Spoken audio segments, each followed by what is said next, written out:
Assalamu alaikum dear students, I am Sabahat Gul, your physics teacher. In the previous lecture अभी हम लोगों ने कुछ अपना चैप्टर जो है उसका लास्ट टॉपिक तक पढ़ लिया था। माइनिंग इंस्ट्रूमेंट्स बाकी पढ़े थे, हमने सिग्निफिकेंट फिगर्स पढ़े थे और हमने राउंड ऑफ भी पढ़ लिया था, रूल्स फॉर राउंडिंग ऑफ पढ़ लिया था। ठीक है, यहाँ आपके चैप्टर में थोड़ा सा एक्सरसाइज की तरफ आ जाते हैं। तो आपके ये कुछ की पॉइंट्स गिवन है। ठीक है, इन की पॉइंट्स को आपने याद करना है। ये कुछ डेफिनेशन है इंपॉर्टेंट, ये आपको याद होनी चाहिए। ठीक है ना।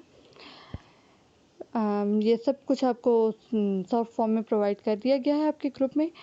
फिर आपके पास ये कुछ एक्टिविटीज़ हैं, group A B C D E, ये 5 एक्टिविटीज़ हैं। तो आप इनमें से जो आपके वेकेशन टास्क में भी आपको दिया गया है, आपने इनमें से कोई भी अपनी पसंद की कोई भी एक एक्टिविटी सेलेक्ट करें, ये क्वेश्चन पढ़ें। ठीक है, और आप उसमें इसके मुताबिक काम करें। इस पे जो भी असाइनमेंट बनानी है, कुछ चार्ट बनाने हैं, कुछ प्रोजेक्ट बनाएं, अपनी पसंद का कोई भी इनमें से एक ले लें और उसको अपने पास संभाल के रखें। छुट्टियों के बाद जब आप आएंगे तो आपसे एक तो इसकी प्रेजेंटेशन ली जाएगी, असाइनमेंट आपने सबमिट करनी होगी और आपके एग्ज़ाम में इन चीज़ों के मार्क्स होंगे। ठीक है ना। तो so be very careful about them. इसमें आपके पास चॉइस है, सारे आपने नहीं करने, कोई भी एक अपनी पसंद का कर लें। ठीक है, if you can do all this then it's up to you. आपके लिए बेहतर है कि अगर आप इसको सिर्फ एक दफ़ा थोड़ा सा स्टडी कर लें, देख लें कि क्या चीज़ें, इससे आपको पता चलेगा कि आप प्रैक्टिकली क्या क्या कर सकते हैं। ठीक है, जो आपने पढ़ा है चैप्टर, आप इसको प्रैक्टिकली कहाँ कहाँ अप्लाई कर सकते हैं। फिर आपके पास नेक्स्ट पेज पे आ जाती है कि ये देखें, मल्टीपल चॉइस क्वेश्चंस आ जाते हैं, एमसीक्यूज आ जाते हैं। Remember one thing while studying physics और preparing for your paper, first of all you should be studying these MCQs. ठीक है ना। एमसीक्यूज आपके बड़े बेसिक मार्क्स आपको दे देते हैं, तो एमसीक्यूज आपको सबसे पहले याद करने चाहिए। ये कुछ न्यूमेरिकल क्वेश्चंस हैं जो कि ये कुछ ऑब्जेक्टिव्स हैं।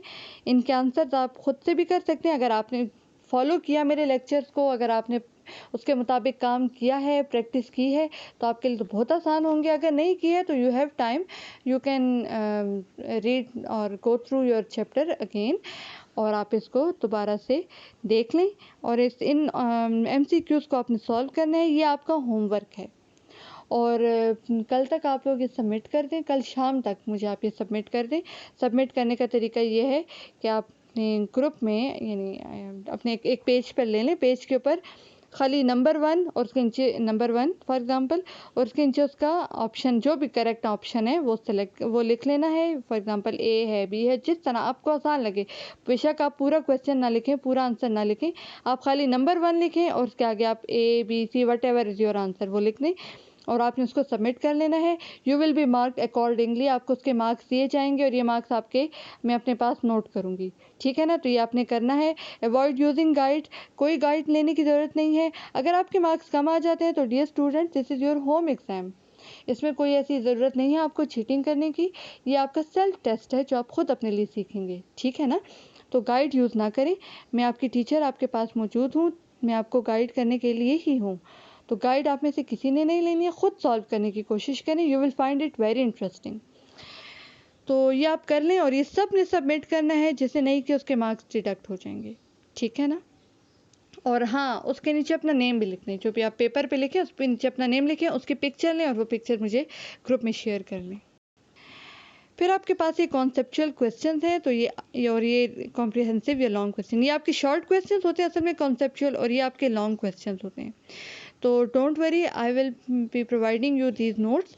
लॉन्ग क्वेश्चंस तो आपकी बुक में मौजूद हैं। अगर कोई ऐसा टॉपिक मुझे मिल जाता है जो कि बुक में अच्छे से नहीं लिखा हुआ तो मैं आपको वो प्रोवाइड कर दूंगी, लेकिन ये आपने कॉपी में नहीं करने, इसीलिए मैंने आपको कहा आप पतला रजिस्टर ले लें अपने लिए और उसमें आप काम करेंगे, आपने ज़्यादा काम नहीं करना। ठीक है। तो ये मैं ग्रुप में शेयर कर दूंगी और आप इसको अपने लिए प्रिंट करते हैं या अपने पास नोट करते हैं या मोबाइल फ़ोन में पढ़ते हैं, इट्स अप टू यू। लेकिन अल्टीमेटली ये है कि आपको फिर स्कूल में मैं आपको प्रिंट करके फ़ोटो स्टेट से इसकी प्रोवाइड कर दूंगी। बट अगर आप अपने पास नोट करना चाहते हैं तो कर लें, ये आपके लिए बेहतर है। And this is another very important portion of your exercise, ये आपने अपनी कॉपी में करने होंगे। आई अगेन रिवाइज कि ये आपने अपनी कॉपी में करने हैं न्यूमेरिकल्स। आपकी कॉपी में एग्जाम्पल्स, असाइनमेंट्स और ये न्यूमेरिकल्स आपकी कॉपी में होने चाहिए। इसके अलावा आपने कॉपी में कोई भी काम नहीं करना फ्रॉम माय साइड। ठीक है ना। अच्छा, न्यूमेरिकल्स 1 एंड 2 आप छोड़ दें, ये आपको क्लास में मैं करवा दूंगी, ठीक है। नंबर 3, 4 और 5 these are very simple numericals, ये आप बहुत आसानी के साथ कर सकते हैं और ये आप अपनी कॉपी में कर लेंगे, ठीक है। ये भी आप कॉपी में करें और ये आप मुझे सबमिट करने थे अपने। तो आपने अपने ऑब्जेक्टिव्स और ये जो आपके ये 3 न्यूमेरिकल्स हैं, न्यूमेरिकल नंबर 3, नंबर 4, नंबर 5, ये करके ये मुझे सबमिट करना है। मैं आपको चेक करके इसके मार्क्स दूंगी, ठीक है गर्ल्स। तो काम कर लें, कल शाम तक के लिए आपका के पास टाइम है। अगर आपको कुछ समझ नहीं आती है तो you can simply ask me, I will answer you, ठीक है। थैंक यू जी, अल्लाह हाफिज़।